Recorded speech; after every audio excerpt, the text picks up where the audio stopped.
pretty girl. Come see Daddy. Now, usually when I go in here, she'll jump right back into her nest box. Oh, good.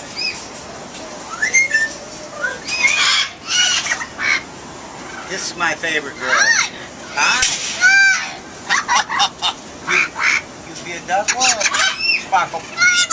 Play ball. She's ahead of me. Now, we're going to do this in an order. Say hi.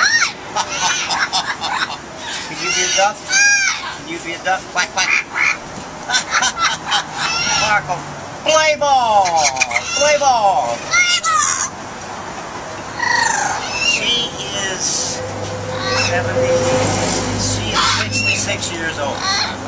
And when I was 10 years old, my dad gave me an incubator, which 66 years ago was very rare piece of equipment. And one egg, and he said, learn how to take care of her. Here she is.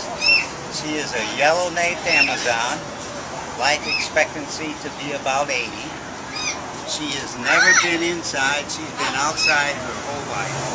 Which is one reason the birds are so healthy is because they're outside. Quack, quack, quack, quack, quack, quack.